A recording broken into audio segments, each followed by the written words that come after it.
Fala pessoal, beleza? Boa tarde. Vamos para o nosso recap de hoje, tá? Dia 31 do 1. A gente conversa sobre o mini índice e movimentação do preço. O dia de hoje, pessoal, deu para a gente conversar, né, ali com os assinantes. A gente acabou mandando alguns prints e dois trechos aqui eu gostaria de compartilhar aqui com vocês, né? Porque teve algumas movimentações, né, descritas aqui, tanto do lateralidades quanto do reversals, tá? Falando dos livros. Então tem dois trechos aqui, tá, que eu gostaria de compartilhar aqui com vocês. Dentro, né, da ideia do estudo de rompimento, falha de rompimento, né, hoje tivemos um forte impulso de alta. Esse impulso de alta, ele tenta romper essa máxima, ele tenta romper essa máxima e ele tenta romper essa máxima. Ele também tenta romper essa máxima, sem sucesso até mesmo de chegar até ela. A gente tenta, né, sempre dentro daquela ideia que a gente conversou sobre estrutura de mercado, né, quando o mercado está em lateralidade, a gente tenta identificar se ele vai conseguir, por exemplo, renovar a máxima, para ter o pensamento de que essa última estrutura vai ser útil. Ela pode não renovar a mínima, gerar um impulso de alta, né, e me levar, né, a uma nova máxima, e quem sabe até mesmo a um rompimento. Aqui um dos amigos havia perguntado, né, se a gente tinha a possibilidade de ter um ombro cabeça a ombro. Tem sim, né, tá bem desenhado, né, tem a ideia da neckline. E claro, né, que o rompimento disso daqui, né, leva a um movimento projetado, tá, mais ou menos aqui, tá? Então, mas para isso ele precisa romper de fato essa região. Para trabalhar rompimento, a gente precisa de rompimento, barra de continuidade, né, gap. Então essa barra de hoje, ela tenta romper, várias máximas anteriores, vários pontos, né, de pausa do preço anterior. E aí a gente tenta trabalhar daquela maneira, né? Se ele não conseguiu renovar a máxima prévia, o que ele pode vir fazer agora? Tentar renovar a mínima. A mínima é o fundo prévio. Tá? Então, a princípio, né, o mercado falhando uma tentativa, ele pode buscar, né, a direção oposta e tentar renovar o fundo anterior. Tá?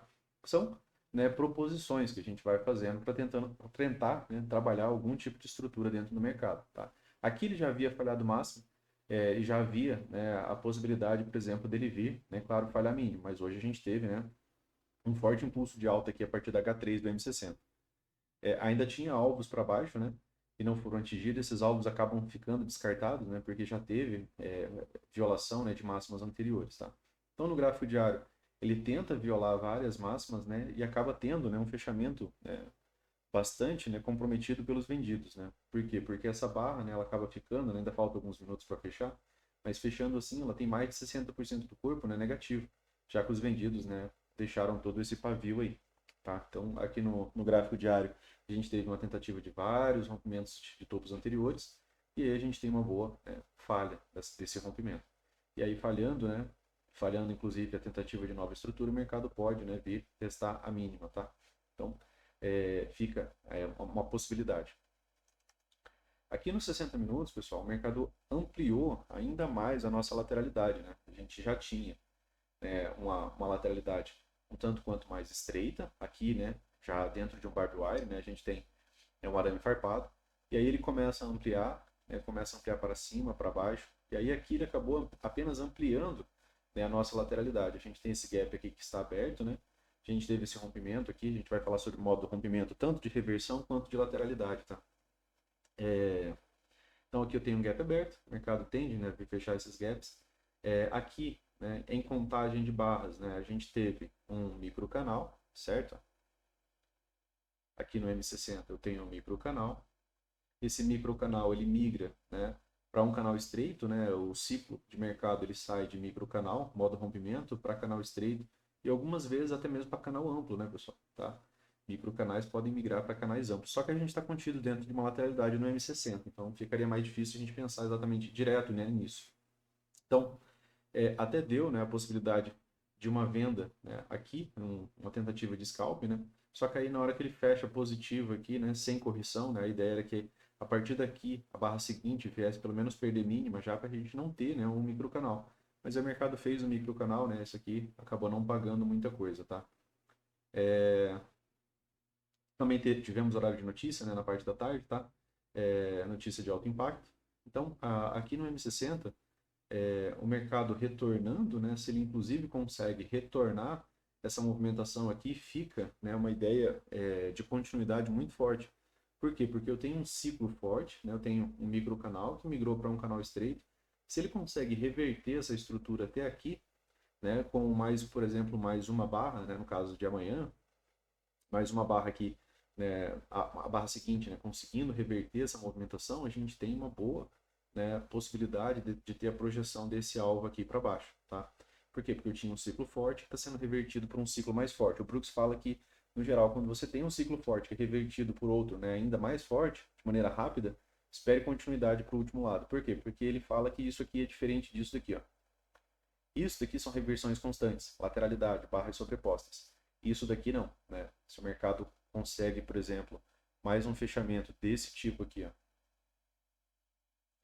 um fechamento desse tipo e um fechamento desse tipo, mesmo não sendo microcanal, é muita pressão. E se eu dividir essa barra aqui é como se ela fosse duas, né? Ela é uma barra muito, muito ampla e ela é uma barra de reversão, né? Aquela ideia de barra de reversão que o Brooks fala, né? Que a gente vai olhar lá nos 5 minutos, né? Que você pode esperar a continuidade por 5 a 10 barras, tá? Então aqui nos 60 minutos, o mercado amplia, né, a ideia de lateralidade, só trazendo aqui para vocês, ó, dois trechos aqui. Um deles é o seguinte, ó, o rompimento é uma tentativa do mercado tanto de reverter a tendência quanto de mudar de uma lateralidade para uma nova tendência. Então, sempre que o mercado estiver em uma lateralidade, devemos considerar que ele está em um modo rompimento. Então, a gente repete isso, né? Sempre que o mercado estreita uma faixa de negociação, né, sempre que ele faz isso aqui, ó, ele estreita uma faixa de negociação, ele está no modo rompimento. E aí ele cita que quando o mercado tem 20 barras ou mais, que essa predisposição ao rompimento ela se torna quase 50-50, né? No geral, ela é levemente maior para o lado do último impulso, mas ela é quase 50% depois de 20 barras, né? O lado que vai romper, tá? Então fica, né, quase a mesma probabilidade. Por quê? Porque já se dissipou bastante, já se afastou bastante, né, da energia que tinha, né, do impulso inicial, tá? Então, ele fala que existe negociação, né, bilateral até que um dos lados desiste e o mercado se torna excessivamente unilateral, criando um impulso, né, que se torna um rompimento. Então, lá nos 5 minutos vai ficar melhor da gente ver isso. Outro ponto, né, pessoal, é isso aqui, ó, que ele traz, né, que é importante diferenciar um rompimento para uma nova tendência de um rompimento para uma lateralidade menor, inserida em uma lateralidade maior. Isso daqui, né, fica bem dentro, né, da ideia de hoje. Foi até uma das razões, né, dessa venda aqui, que era o pensamento dessa lateralidade aqui. Ó. Ele sai dessa lateralidade menor, vem para essa lateralidade maior, mas ele veio buscar essa outra possibilidade de lateralidade aqui. Tá? Então ele sai de uma lateralidade menor para buscar uma lateralidade maior. E aí ele cita, né, que, por exemplo, se o gráfico da sua tela estiver em uma lateralidade,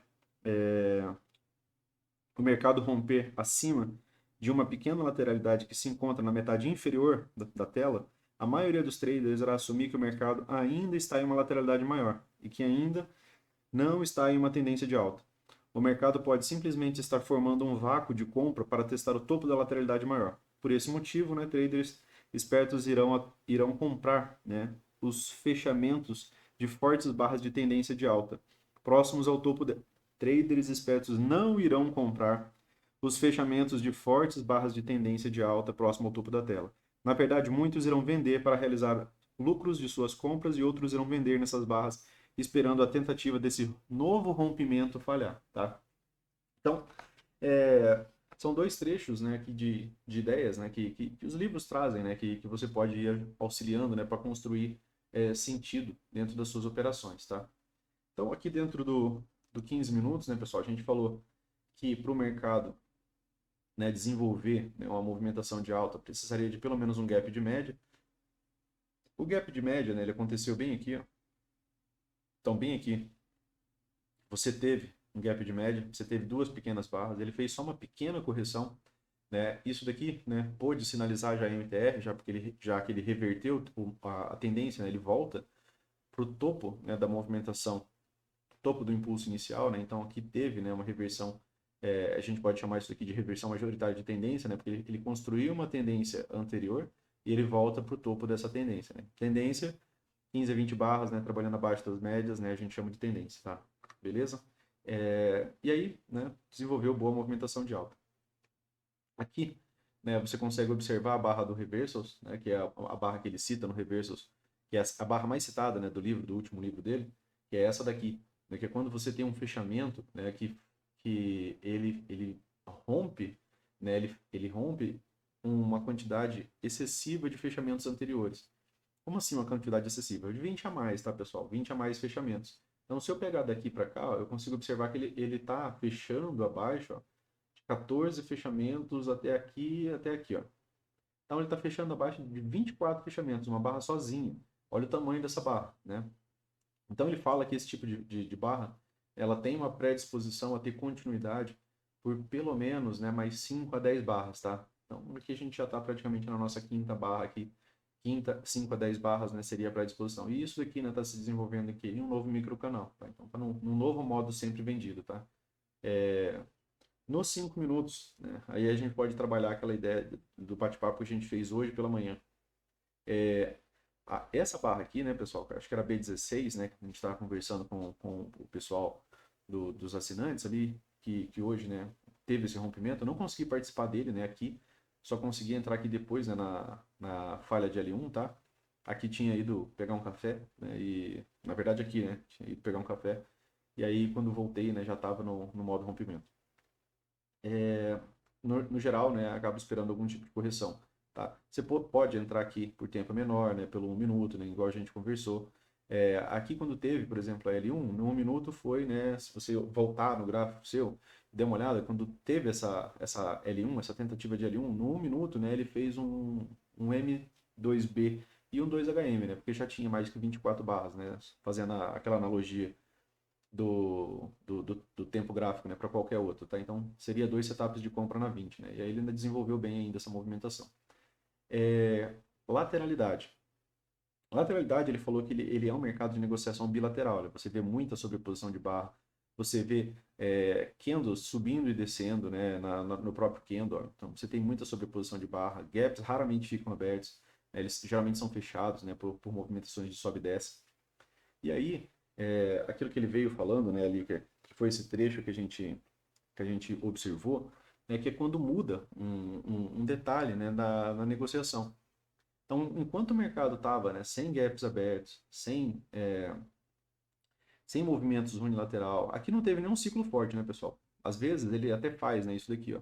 Aí nos ajuda, né, a ter um pouco mais de possibilidade de ingresso antes. Que é quando, por exemplo, às vezes ele vem e faz uma movimentação assim, opa, ele chega, né, num ciclo forte, por exemplo, no topo duplo, tá? Mas não, ele não veio, ele veio, né, fez uma pequena consolidação aqui, e aí ele vai, sobe para essa outra região aqui, ó, não rompe aqui a princípio, tá? Não rompe, tá? Não tem rompimento, ó, não tem barra de continuidade, não tem gap, e aí falha nessa movimentação, finge que vem, né, para uma movimentação de baixa, tá? E, inclusive ainda dentro da lateralidade, ou seja, ainda estava alto na lateralidade. Se a gente pensar naquelas regras, né, enquanto é lateralidade, né, terço superior, terço inferior, né, terço superior venda, terço inferior você compra, tá? Você estava vendendo alto na lateralidade, tá? E todo mundo que estava vendendo alto na lateralidade, né, voltando para aquela ideia de liquidez que a gente bateu um papo naquele vídeo de final de semana, todo mundo que vendeu nessa lateralidade acabou estopando aqui, né? Essa barra, né, ela é uma barra dos comprados e é também uma barra dos vendidos presos, né? Já que a saída dos vendidos é uma compra. Então o book fica, né, só com oferta de compra. Então você fica aqui com o book recheado, né, de possibilidade, né, de compradores. E aí os vendedores que acabaram de tomar esse susto aqui, eles não vão entrar tão cedo, né, nas próximas barras, vendendo, tá? Acabaram de ser estopados, você não... Depois que você toma um stop, depois que qualquer um toma um stop, você não sai entrando de novo, né, nas barras seguintes. Se você está fazendo médio aqui, é o médio que quebra a conta, né? Tá? Então essa barra, ela é uma barra que muda o mercado, ela muda uma característica do mercado, ela fecha acima, né, de todos os fechamentos. Aqui a gente pode citar aqui, ó, mais de 100 fechamentos, né, e ela tem praticamente seu corpo inteiro fora, né, da lateralidade, e ela praticamente não tem pavio inferior. Então é uma barra que tem decisão de comprados desde a sua abertura. A barra anterior a ela, ainda não, né, pessoal? Essa barra aqui, não, porque eu ainda não tinha um rompimento. Inclusive, ela deixa um pavio fora. Essa barra seguinte volta, ou fica um doji, se torna melhor, né? Uma movimentação de falha, teria ainda assim uma pequena wedge aqui, né? Que poderia, né, levar a uma boa movimentação de correção. Então, essa barra aqui ainda não era uma boa barra, porque ela estava bem no topo da lateralidade. Essa daqui, apesar de ser uma barra difícil, né? Tem mais trechos do livro, né, que a gente compartilhou hoje com os membros, né? Que O Brooks fala que entrar durante o rompimento, né, é difícil para muitos traders, porque o tamanho do risco é maior que o movimento e é rápido, né? Eles com frequência congelarão e não irão entrar na operação. Estão preocupados com o tamanho da sua perda potencial, o que significa que estão muito apreensivos para fazer a operação. Eles devem reduzir a sua posição para um tamanho tipo não estou nem aí, né?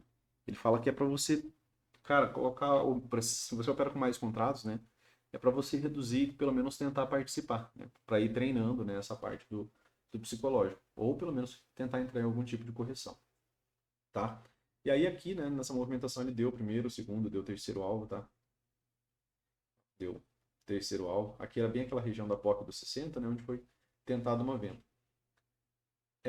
Aqui, né, dentro ainda da movimentação intraday, virou tendência, né, pessoal?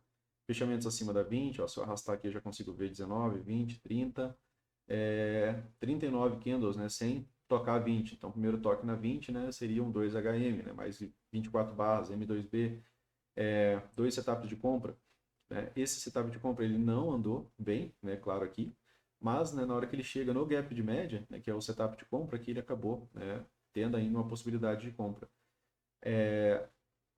Ainda, né, pós-gap de média, ele pode gerar a possibilidade de MTR, né, onde você pode ter uma reversão majoritária de tendência, e em fortes tendências, né, o mercado faz isso daqui. Ele acaba tendo continuidade, tá, na movimentação de alta. Você também pode, né, quando tem rompimento, trabalhar, né, a projeção, tá, de toda a lateralidade. Tá? Então ela deu ainda primeiro, deu o segundo alvo, não deu, né, o terceiro alvo dela. Aqui, né, aquilo que a gente havia falado lá do 60, ele tenta romper uma outra lateralidade maior. Ele sai de uma lateralidade menor, né, e vai tentar, né, romper uma lateralidade maior. Aqui aqui é a barra do reversals, né, pessoal? Também, tanto no 5 quanto no 15, essa barra aqui é caracterizada por uma barra de reversão, porque, né, a mesma ideia, essa barra sozinha, né, ela reverte quantos fechamentos? Né? Ela reverte tudo até aqui. Então, pelo menos 22 fechamentos, né, ela acabou revertendo com com um único fechamento. Né? Então, o mercado vinha numa tendência. O Brooks fala, né, pessoal, que reversões, elas são... sempre que você tem uma reversão, você tem isso daqui, ó. O mercado está vindo, né, de uma tendência, né? E ele fala que sempre que você tem uma reversão, toda reversão ela é uma falha de rompimento, tá? Seja de um rompimento maior, mais amplo, né, que você não observou, às vezes um rompimento de uma wedge, né? É sempre uma falha. Falhou um rompimento. E quando falha o rompimento, vem já muita pressão e aí tem a barra de reversão. Né? Quando a gente tem essa barra de reversão, ela não acontece tanto, né? Apesar dela ser bem citada no Reversals, apesar dela não acontecer sempre, às vezes ela aparece. E quando ela aparece, ela se destaca porque ela é uma barra ampla e geralmente ela está revertendo muitos fechamentos. Então, toda reversão é uma falha de rompimento, né, que vem para uma reversão. E aí ele fala que você pode esperar, né, continuidade de pelo menos 5 a 10 barras. Aqui no caso, né, ela veio ainda pagar o segundo alvo desse rompimento aqui, né, do pivô, tá? Então, se você observar, né, além dessa forte barra, né, aqui o mercado acaba entrando, né, no modo micro canal. Então aqui eu tenho uma H1, falha de H1. Depois disso, ó, a gente tem aqui uma H2, né, que desenvolveu aqui ainda uma tentativa de H2, né, que ainda falhou e veio aqui dar a região de segundo alvo, tá? E dos 60 minutos, né, que eu havia falado, né, que eu tinha pontuado com um dos amigos lá, de manhã, que ele não havia se atentado a essa ideia de contagem de barras aqui. Não tinha entendido, na verdade, né? Então eu tenho aqui, ó, uma barra que tenta romper e volta, né? Aí eu tenho nada de correção, nada de correção, nada de correção. Então tem todas essas 5 barras aqui sem nenhuma correção. O mercado não consegue vir acima da máxima da barra anterior. E aí aqui eu tenho uma H1, certo? Quando ele perde a mínima de novo e volta a subir, eu tenho uma H2. Quando ele perde a mínima de novo e volta a subir, então tem que sempre ter a perda de mínima, tá? No caso de voltar a subir. No caso que você está contando, né, as Hs, ele precisa perder a mínima para você poder contar de novo. E aí aqui, né, ele teve uma H3, tá? Então essa H3 acabou desenvolvendo aqui. Toda H3 é uma wedge, tá, pessoal? Toda terceira tentativa é uma wedge. Acabou desenvolvendo uma movimentação muito, muito forte de alta, tá? Beleza? Então, para o vídeo de hoje era isso, né? Para amanhã, né, pessoal, a gente precisa ver se o mercado, né, vai conseguir desempenhar, né, uma próxima barra ou se essa mesma barra, né, como ainda tem um tempinho para ela, acredito que ela não, né, mas uma próxima barra, né, fazendo alguma coisa como isso daqui. Se a gente tiver isso daqui, a gente vai ter quase como com aquela reversão que a gente acabou de ver lá em cima, e a gente pode esperar a continuidade por mais 5 ou 10 barras ali, né, de continuidade dessa movimentação. Aqueles alvos que a gente tem da lateralidade aqui já não podemos mais usar, né, porque ele renovou máxima prévia aqui, ele tenta romper esse outro topo, né, então a partir de agora, alvos para baixo, né, aqui nos 60 minutos a gente vai precisar, né, do rompimento desse pivô. Estamos em cima de uma região de POC, né, só duas barras ainda pode ter um repique, né, aqui, já que aqui foi onde ficou, né, uma região de interesse, né, dos comprados aqui, né, um gap, né, aberto, volta para essa mesma região de gap aqui. Beleza? Vamos dar só uma olhada nos 5 minutos e no 15, só para a gente ver como que a gente está aqui já, né? A gente já está aqui com 15 fechamentos. Fica, né, ainda a característica de lateralidade. Para ter, né, realmente continuidade, a gente vai precisar do rompimento daquele fundo. Vamos ver só onde é que fica esse terceiro alvo aqui. Esse terceiro alvo, pessoal, fica abaixo de toda aquela lateralidade do dia anterior. Como ele ampliou a lateralidade para cima, ele também pode ampliar essa lateralidade um pouco para baixo, tá? Ele ampliou para cima. Como assim ampliou para cima? Não, se você olha, aqui, né, o topo da lateralidade era até aqui. Ele fez uma ampliação dessa lateralidade. É o que ele veio fazendo lá no 60. Então, ele pode ainda ampliar essa lateralidade e ainda não ir para lugar nenhum. Já que lá nos 60 minutos, essa movimentação ainda é um triângulo expandido. O que ela vem fazendo? Ela vem renovando o máximo e vem renovando o mínimo, né? E até então não apresenta direção. Então, se ele não renova a mínima, a gente pode até esperar que ele pode ter mais uma perna aqui e tentar, né, renovar a máxima. Agora, se ele renova a mínima, aí as coisas se complicam de novo, né? Aí a gente pode, né, até mesmo trabalhar que o mercado pode voltar a subir menos para depois, né, descer mais. Beleza, pessoal? Então, para o vídeo de hoje era isso. Se gostou, né, curta, compartilha. Valeu, forte abraço aí e até mais.